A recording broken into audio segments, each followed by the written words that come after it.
Today we are going to talk about something that doesn't always get enough attention in the Power BI community, and that's the modeling step. Not the visuals, not the DAX measures, but the foundational work that makes everything else possible. We are going to work with real data. Specifically, we are pulling from Moodle, an open source learning management system that runs on MySQL, and we are going to build a clean, report ready model in Power BI from what is honestly a pretty messy relational source. By the end of this session, you will understand how to identify what you actually need from a complex source schema, how to design fact and dimension tables that serve your reporting layer, and how to build a unified fact table from multiple activity streams using Power Query. Let's get into it. First, let's talk about what we are working with.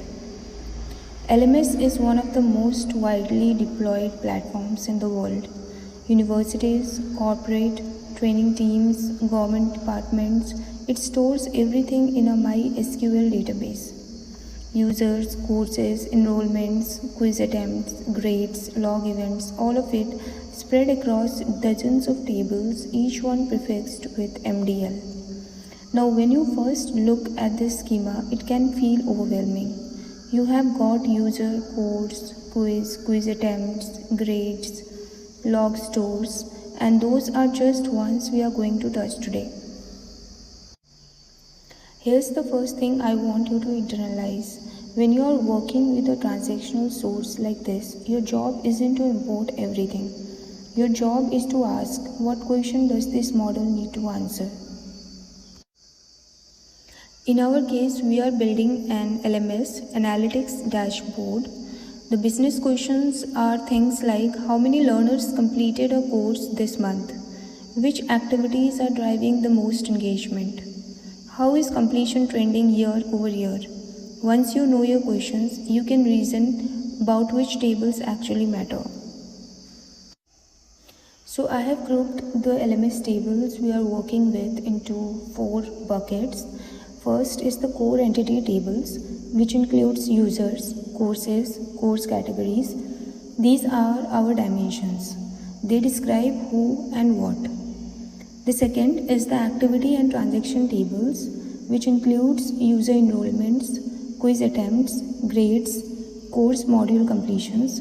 These are where the events happen. They are going to feed your facts.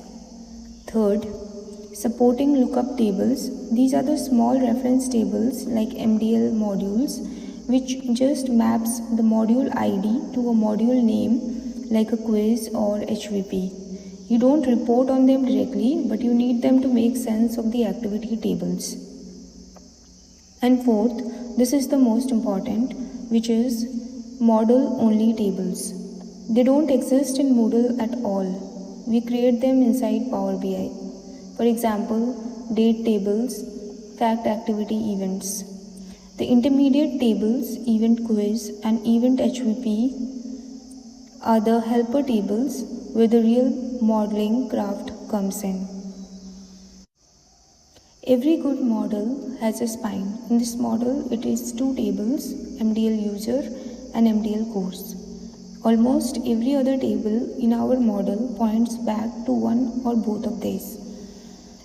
A quiz attempt references a user ID and resolves to a course through the quiz. A log event references a user ID. A certificate issue references a user and a course. MDL user holds every account in the system: students, teachers, managers, the built-in guest and admin accounts, all of them. The critical field is ID. That's the foreign key that travels everywhere else. You will also work with deleted and suspended flags because in a live LMS, accounts get deactivated rather than removed. And you need to filter appropriately depending on the report context. MDL course holds every course. It connects upward to MDL course categories or hierarchy, and almost everything in the activity layer connects downward to it. Enrollments, completions, quiz attempts. These two tables sit at the center of your model. Build them right and the rest follows cleanly. These are where the events happen. Every row represents something that occurred: an enrollment, a quiz attempt, a grade recorded. They feed your fact tables. These are the small reference tables that map IDs to human readable names. You don't report on them directly, but without them, your activity tables are full of opaque integers.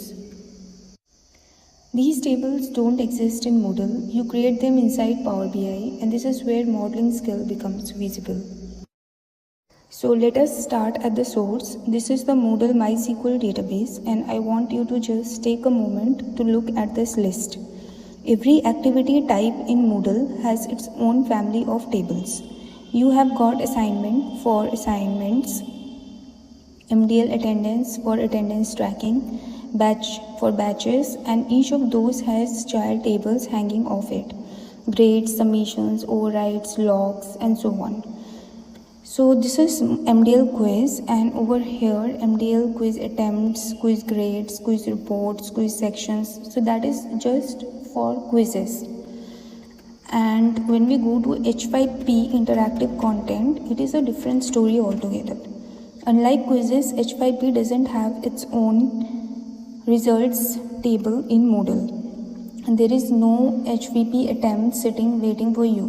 Instead, its completions are tracked generically through course module completion table that covers any module type, and you have to join through MDL modules just to filter down to HVP and know what you are actually looking at.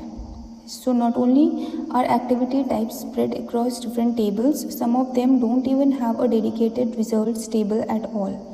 You have to know the Moodle schema well enough to know where to look. Now here's where it gets interesting and where a lot of models go wrong. In Moodle, different activity types live in completely separate tables. Quiz completions are in quiz attempts. H5P interactive content completions are tracked through course module completion joined to the modules layer. So if you ever want to ask how many activities did this learner complete across all types, you can just point at one table. The right approach is to build a unified fact table at the Power Query layer, and that's what fact activity event is. Let us start with quiz completions. Our source is quiz attempts. The first thing we do is filter. We only want finished attempts. So we filter where state equals to finish. We are not interested in progress or abandoned event attempts. So this is a business rule into the model, and it is the right place for it. That is the Power Query, not a report filter. So next we need the course ID and the quiz name.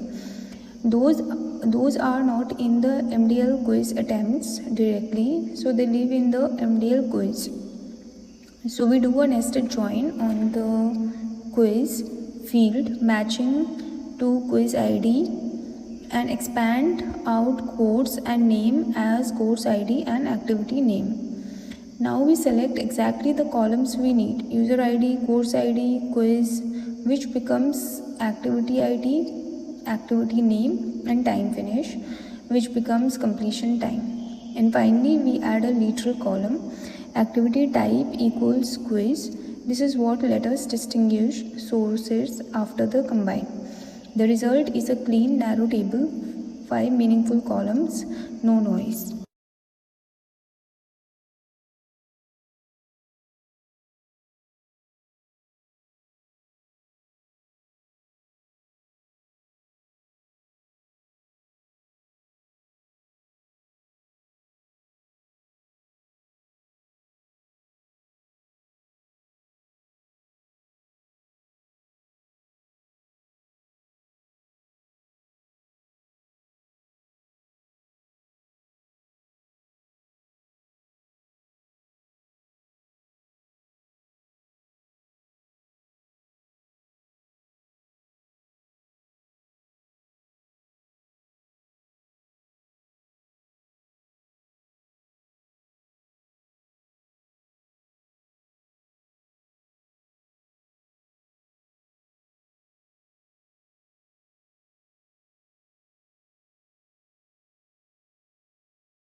The pattern here is elegant once you see it. For each activity type, you create an intermediate query that number 1 pulls from the relevant source table, number 2 joins in whatever lookup tables you need to get the fields you care about, and number 3 it shapes the output into a standard schema, that is user ID, course ID, activity name, completion time, and activity type. Then you combine all those standardized streams into one fact table using table.combine, and that's it. That's the entire pattern. Now let us do the same thing for HVP activity, the H5P interactive content type. This one is slightly more involved because the routing is different.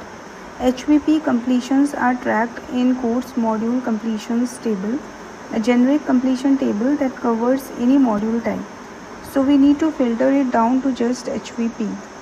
We start from course module completion. We join MDL course modules on course module ID to get the course module and instance fields. Here module is a foreign key into MDL modules, a lookup table that maps module IDs to names like quiz, HVP, resource, and so on. We join two MDL modules and filter where name equals HVP, and this is how we isolate HVP completions from everything else in the completion table. Now we have our HVP completions, but we still need the activity name, the actual name of the H5P content piece. That lives in MDL HVP, so we join on instance to MDL HVP.id and expand the name field as activity name. Then we do exactly what we did for quizzes, select and rename to match our standard schema, add activity type equals HVP, and we are done.